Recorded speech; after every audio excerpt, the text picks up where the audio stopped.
తాండవిచ్చిన షాక్తో జీవనను అరెస్టు చేయించిన సునంద నిజం తెలుసుకున్న జ్యోతి. అసలు ఇదంతా ఎలా జరిగింది తెలుసుకోవాలి అనుకుంటే వీడియోని చివరి వరకు స్కిప్ చేయకుండా చూసేయండి.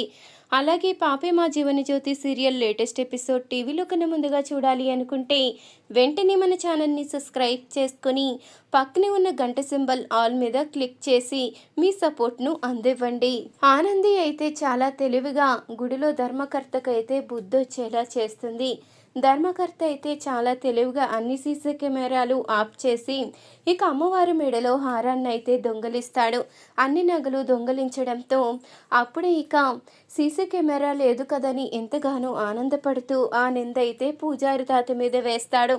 ఆనంది అయితే ఇక చాలా తెలివిగా ఆదిత్యాన్ని బయటికి తీసుకువెళ్ళి మాట్లాడి ఇక లోపలికి తీసుకువచ్చినట్టు వచ్చి ఆ దొంగ ఎవరో కానీ చాలా తెలివిగా అన్ని సీసీ కెమెరాలు ఆఫ్ చేశాడు.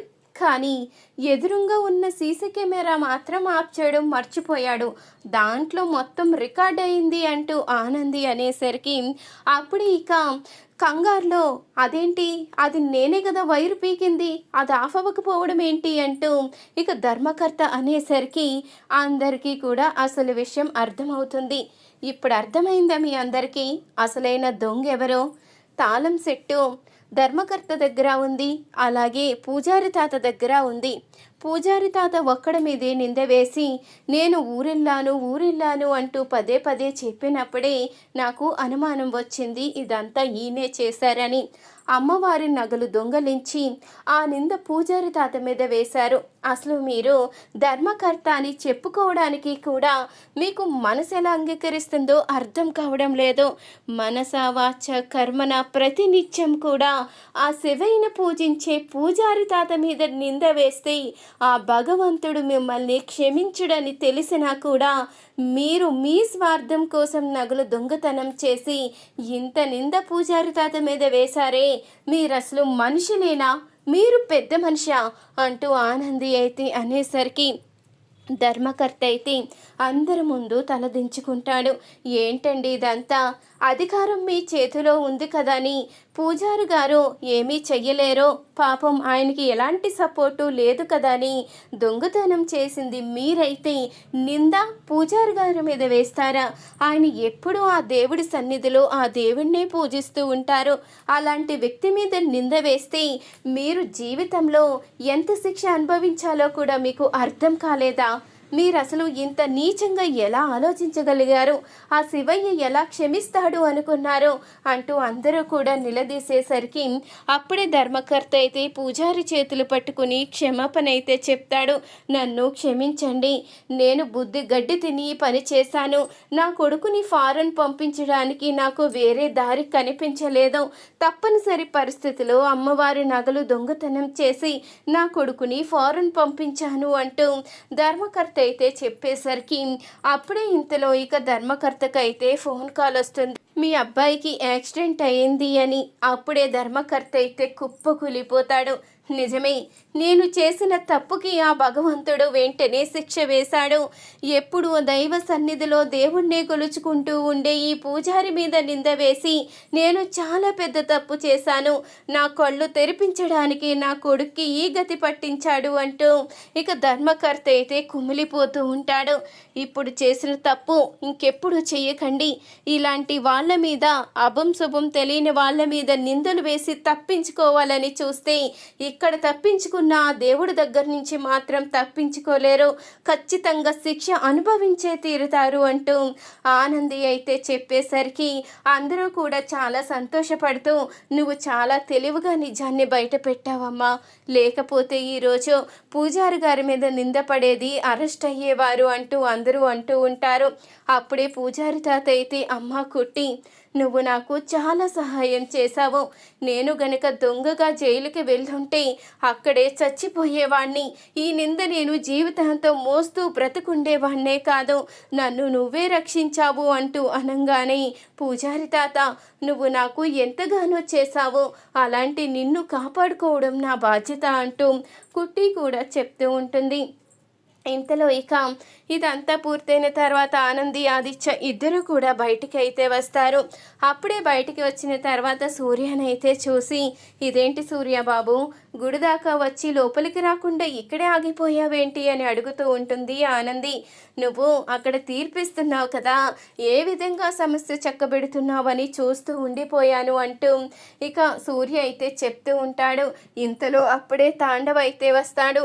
ఇక తాండవ అయితే సూర్యాని కలుసుకోవడంతో ఇంతలో అదే గుడికి వచ్చిన ఇందుమతి అయితే తాండవని చూసి ఒక్కసారిగా షాక్ అవుతుంది.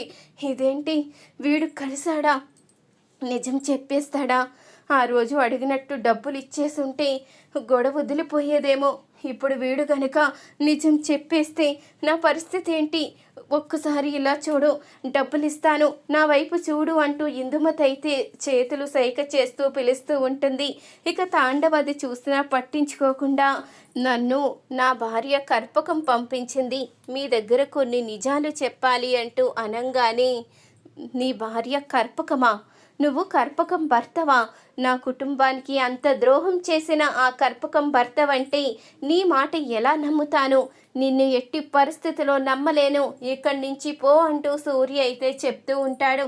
అప్పుడు ఇక తాండవైతే, ఆగండి, నా భార్య తప్పు చేసిన మాట నిజమే, కానీ ఇప్పుడు అది చాలా మారిపోయింది, తన తప్పు తెలుసుకుంది, అందుకనే నన్ను ఇక్కడికి పంపించింది, నేను సరి చేయవలసిన లెక్కలు చాలా ఉన్నాయి, అందుకే ఇక్కడికి వచ్చాను అంటూ ఇక అనంగానే అప్పుడే సూర్య అయితే, మీ మాటలు నేను ఎలా నమ్ముతాను అంటూ ఇక అడుగుతూ ఉంటాడు.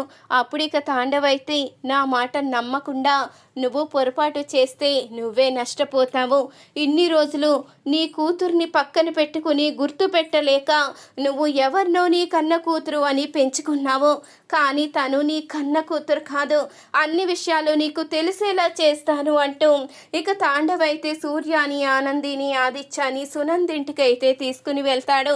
అప్పుడే సునంద్ అయితే, ఆగండి, వీళ్ళని లోపలికి తీసుకురావడానికి వీల్లేదు, ఆనంది బయట ఉంటేనే వీళ్ళు లోపలికి అడుగు పెట్టాలి అంటూ సునంద్ అనంగానే, ఎవరిని బయట ఉంచుతావమ్మా, ఏ తప్పు చెయ్యని కుట్టి బయట ఉండాలి అంటున్నావు, తప్పు చేసిన అసలైన కోడల్నేమో లోపల పెట్టుకుని ఉన్నావు, తప్పు చేసిన కోడల్ని తెలుసుకోలేక నీ క్షేమం కోరుకునే కోడల్ని నువ్వు దూరం చేసుకుంటున్నావు, నీ అహంకారం గురించి తెలుసుకున్నాను, నువ్వు అన్న మాట తప్ప ఎవరి మాట వినిపించుకోవని కూడా తెలుసుకున్నాను, అందుకనే నీకు నిజ నిజాలు తెలియచేసి నీ కళ్ళు తెరిపించాలని ఇక్కడికి వచ్చాను అంటూ అనంగానే అప్పుడే ఇక సునంద్ అయితే, ఏంట్రా, ఎవడ్రా నువ్వు, నన్నే అహంకారి అంటున్నావు అంటూ అడుగుతూ ఉంటుంది.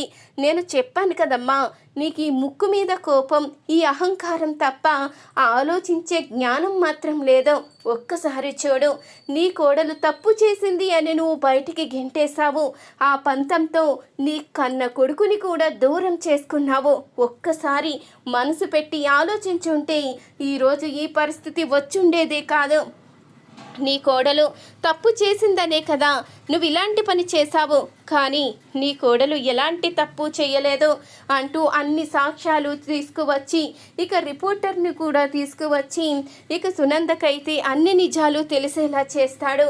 ఇక జీవన నిజస్వరూపం, ఇందుమతి నిజస్వరూపం మొత్తం అయితే బయటపడిపోతుంది.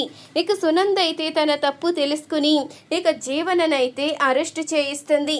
ఇలాంటి దాన్ని నమ్మి నేను నా కోడల్ని దూరం చేసుకున్నాను, అనరాని మాటలన్నీ అన్నాను, ఆఖరికి నేను ఎంతో అల్లారు ముద్దుగా ప్రాణంగా పెంచుకున్న నా కన్న కొడుకుని కూడా దూరం చేసుకున్నాను, నీకు శిక్ష పడాలి అంటూ జీవననైతే అరెస్టు చేయిస్తుంది సునంద.